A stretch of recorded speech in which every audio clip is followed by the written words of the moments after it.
Alright guys, welcome to आलेको YouTube च्यानलमा है। अहिले चाहिँ म यता मस्त पुलतिर आएको छु। अनि आज चाहिँ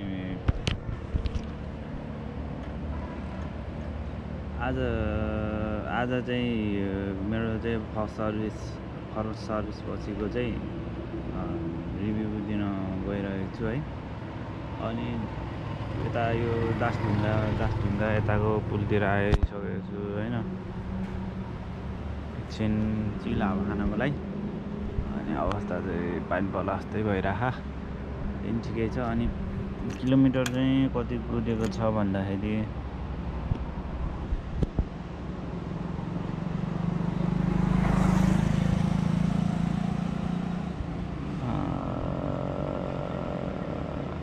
885 गुडेछ हैन।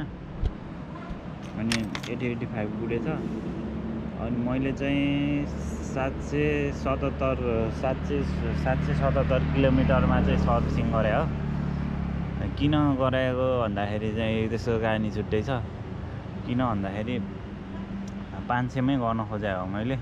म चाहिँ सरलाई कामले चाहिँ गएको थिएँ कि सरलाई गएको थिएँ। अनि सरलाई जाँदा अब जनकपुर पनि घुमेर आइदिउँ भन्ने भएको थियो। अनि 450 बुडिसकेको थियो सरलाई पुग्दा है। अनि सरलाई पुग्दा 450 बुडिसकेको थियो। अनि जनकपुर पनि घुम्नु पर्ला, अनि त्यहाँदेखि सर्भिसिङ नि गर्नु पर्ला भन्ने सोचेको थिएँ। तर त्यस्तो भएन, सोचे जस्तो भएन। कस्तो भन्दाखेरि शुक्रबार सर आएको थियो। अनि शनिबार घुम्न जानु मन थियो हैन। अनि शनिबार चाहिँ त्यहाँ जनकपुर पुगेँ। अनि रोयल इनफिल्ड सोरुममा चाहिँ गएको। शनिबार बन्द हुन्छ यता त। शनिबार त अब स्टाफहरू पनि छैन, केही काम पनि हुँदैन भन्यो।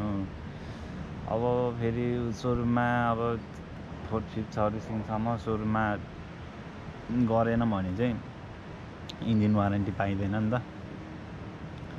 अनि पाइएन। अनि त्यहाँबाट म चाहिँ अनि होस् 200-300 किलोमिटर बढी कुदेर के हुन्छ होला भनेर अनि जनकपुर घुमेर फर्किएँ ट्याक्क। अनि चितवनको टाढीमा आएर चाहिँ सर्भिसिङ गरेको।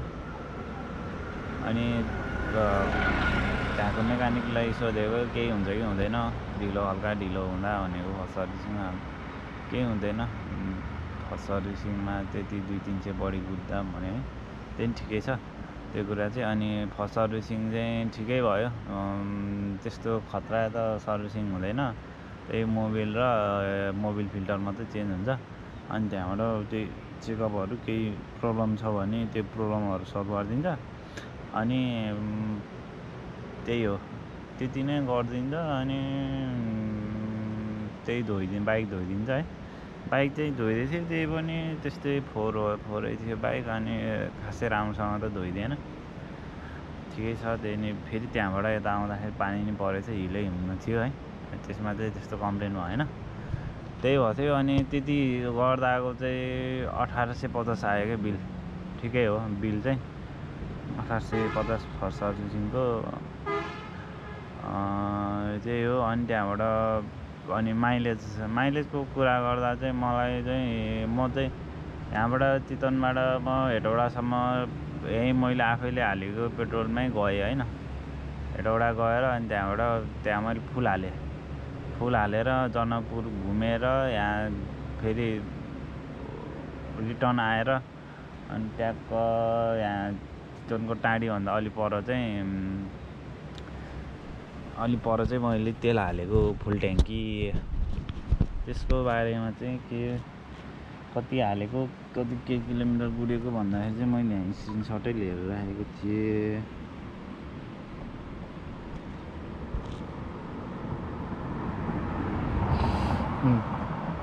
395 किलोमिटर चाहिँ गुडाएको मैले त्यहाँबाट हेटौडादेखि उता जनकपुरबाट अनि यता टाढीसम्म चाहिँ कुदेको हैन।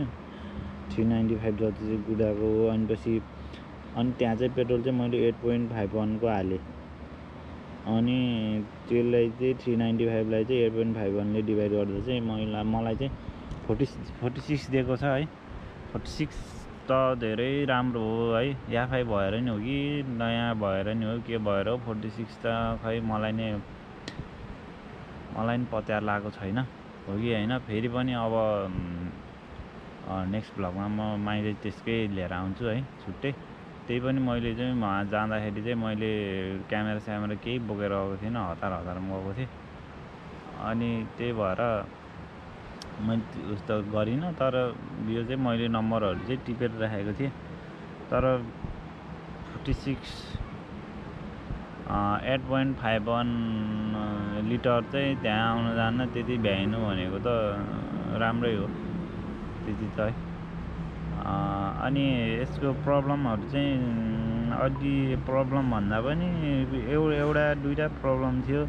यहाँ चाहिँ यो मैले अन गर्दाखेरि चाहिँ अहिले त अन भइरहेको छ, कहिलेकाहीँ चाहिँ यो अन गर्दा पनि मिटर अन नहुने अनि त्यहाँबाट हल्का घुमायो भने चाहिँ अन हुने भइरहेको थियो। अहिले चाहिँ केही भएको छैन, भिडियोमा देखाउन लाउँदा हुन्न अनि कहिलेकाहीँ त्यस्तो भइदिन्छ। त्यो चाहिँ एउटा प्रब्लम देखेँ है। अनि त्यहाँबाट अनि यहाँ यसको पेन क्वालिटी चाहिँ यो म्याटको पेन क्वालिटी चाहिँ राम्रो छैन कि, यहाँ स्क्र्याचहरू बस्दिने है। अनि त्यही भएर मैले चाहिँ यो माथि म्याट स्टिकर हानेको छु होइन। अनि यो स्टिकर अनि यो त राम्रै छ, यो क्वालिटी त स्टिकर केही पनि भएको छैन। जस्ट यो म्याटमा चाहिँ हल्का स्क्र्याच हुने रहेछ क्या फास्ट, त्यही हो। अनि ग्राउन्ड क्लियरेन्स पनि राम्रै छ, अफरोड पनि राम्रै छ, पिकअपहरू पनि राम्रै। अनि माइलेज त्यो कम्फर्टेबल झन् कुरै नगरौँ थाक्दै नथाक्ने, बिहानदेखि बेलुकासम्म चलाउँदा पनि थाक्दै नथाक्ने भन्ने कति कम्फर्टेबल छ। त्यही भएर आइएम एकदम के भन्छ त्यही म चाहिँ सेटिस्फाइड छु है। माइलेज पनि राम्रै दिइरहेको छ अनि अरू कुराहरू चाहिँ ठिकै छ है। यही हो फर्स्ट सर्भिसिङको चाहिँ मेरो कुराहरू। त्यही भएर चाहिँ फर्स्ट सर्भिसिङ चाहिँ राम्रै भयो। अब पछि चाहिँ के हुन्छ है अपडेट दिइराख्छु। अनि यसको एडभान्टेज डिसएडभान्टेजहरू पनि म पछि ल्याउँछु। यसलाई अझै राम्रोसँग चलाएको छैन, अझै एक लट अझै लङ राइड हान्नुपर्छ। अनि त्यहाँबाट चाहिँ थाहा हुन्छ के कस्तो हो भनेर। आजको लागि यति नै, सब्सक्राइब गरिराख्नु। कताबाट हेर्नुपर्छ है कमेन्ट पनि गरिदिनु होला। आजको भ्लगलाई चाहिँ यति नै है, थ्याङ्क यू। सब्सक्राइब पनि गरिदिनु होला है त। Peace out.